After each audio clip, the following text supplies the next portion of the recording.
বিসমিল্লাহির রহমানির রহিম ওয়া আম্মা মান উতিয়া কিতাবাহু বিশিমালিহি ফায়াকুলু ইয়া লাইতানি লাম উতা কিতাবিয়া ওয়া লাম আদরি মা হিসাবিয়া ইয়া লাইতাহা কানাতিল কাদিয়া মা আগনা আন্নি মালিয়া হালাকা আন্নি সুলতানিয়া। আলহামদুলিল্লাহ, আমি তেলাওয়াত করলাম সূরা হাক্কর 25 থেকে 29 নম্বর আয়াত। তো আল্লাহ এখানে বলছেন যে যখন যার আমলনামা বাম হাতে দেওয়া হবে, তখন সে বলবে যে ইস, আমার আমলনামা যদি না দেওয়া হতো। ওয়া আম্মা মান উতিয়া কিতাবাহু বিশিমালিহি ফায়াকুলু ইয়া লাইতানি লাম উতা কিতাবিয়া ওয়া লাম আদরি মা হিসাবিয়া। আমি যদি না জানতাম আমার হিসাব। ইয়া লাইতাহা কানাতিল কাদিয়া, মৃত্যুই যদি আমার শেষ হয়ে যেত। মা আগনা আন্নি মালিয়া, আমার টাকা পয়সা আজকে আমার কোনো উপকারে আসলো না।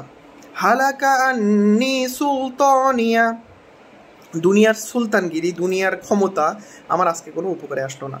তো এখানে খুবই ইম্পর্টেন্ট কিছু কনসেপ্ট আল্লাহ বলেছেন। যে একটা বিষয় হচ্ছে যে সে আফসোস করবে যে আমার মৃত্যুই যদি শেষ হয়ে যেত, মৃত্যুর পরে আবার উঠানো, আবার সব কিছুর হিসাবের কী দরকার ছিল, আমি তো চিন্তা করছিলাম মৃত্যুই আমার শেষ। সে আফসোস করবে যে মৃত্যুই যদি আমার শেষ হয়ে যেত, যার আমলনামা বাম হাতে দেওয়া হবে। তো সূরা কিয়ামতে আল্লাহ বলছেন 75 নম্বর সূরা যে লা উকসিমু বিয়াউমিল কিয়ামাহ ওয়ালা উকসিমু বিন-নাফসিল লাওয়ামাহ আয়াহসাবুল ইনসানু আল্লান নাজমা'a ইযামাহ বালা কাদিরিনা আলা আন নুসাউইয়া বানানা। আল্লাহ এখানে বলছেন যে আমি শপথ করিতেছি কিয়ামতের দিবসের এবং শপথ করিতেছি সেই আত্মার যে আত্মাটা নিজেকে নিজের আত্মভৎসনা করে, মানে নিজেকে ধিক্কার দেয়, এরকম একটা বিষয়। তো যেটা বলার যে আয়াহসাবুল ইনসানু আল্লান নাজমা'a ইযামাহ, মানুষ কি মনে করে আমি তাকে তার হাড় একত্রিত করব না। মানে আল্লাহ বলতেছেন মানুষ কি মনে করে মৃত্যুর পরে তাকে উঠিয়ে আমি আমার এই বড় বড় তার হাড় একত্রিত করব না। বালা কাদিরিনা আলা আন নুসাউইয়া বানানা, বস্তুত আমি তো মানুষের আঙ্গুলের অগ্রভাগ পর্যন্ত সুবিন্যস্ত করতে সক্ষম। মানে আল্লাহ এখানে বলছেন ফিঙ্গারপ্রিন্ট, যে আমি মানুষের ফিঙ্গারপ্রিন্টও ঠিকমতো উঠায়ে আবার যারটা তার হাতে বসায়ে আমি তাকে আবার সেই আগের রূপে ফিরিয়ে দিতে সক্ষম।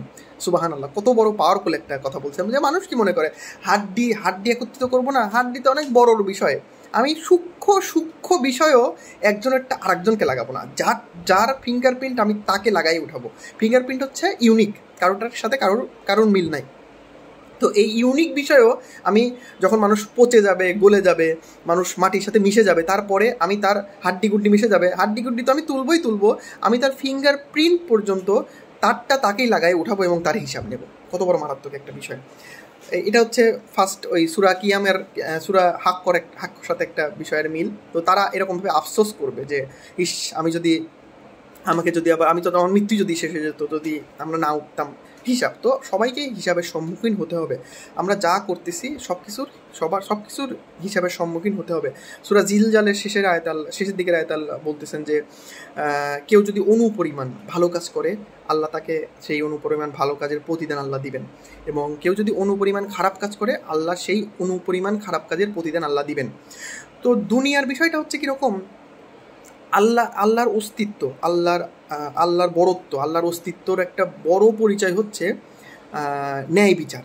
তো দুনিয়াতে ন্যায় বিচার কখনোই সম্ভব না। যেমন কেউ যদি 10টা মানুষকে খুন করে, তাকে কিন্তু দুনিয়াতে একটাবারই তাকে শাস্তি দেওয়া যাবে। 10 জনের খুনের শাস্তি কিন্তু তাকে দেওয়া যাবে না। 10 বার তাকে হত্যার যে কষ্ট, সেই কষ্টটা সে ফিল করবে না। তাকে একবারই সর্বোচ্চ মৃত্যুদণ্ড দিতে পারবে। কিন্তু আল্লাহর আইনে আল্লাহ কি করবেন, 10 বারের যে কষ্টটা পাইছে একজন, 10 জনকে মারার জন্য যে কষ্টটা 10 জন পাইছে, সেই কষ্টটা তাকে 10 বার করে উঠায় 10 বার করে সেম সমতা করবেন আল্লাহ। এটাই হচ্ছে আখিরাতের একটা বিষয়। তো এই জন্য এইটা হচ্ছে আখিরাতের আদল, আখিরাতের ন্যায় বিচার, এবং এটাই হচ্ছে আল্লাহর একটা বড়ত্ব, আল্লাহর মহত্বকে প্রকাশ করে যে আখিরাতে সব কিছুর ন্যায় বিচার হবে। তো এই জন্য কেউ যদি অনুপরিমাণ খারাপ কাজ করে তারও সে প্রতিদান পাবে আখিরাতে, কেউ যদি অনুপরিমাণ ভালো কাজ করে তারও সে প্রতিদান পাবে আখিরাতে।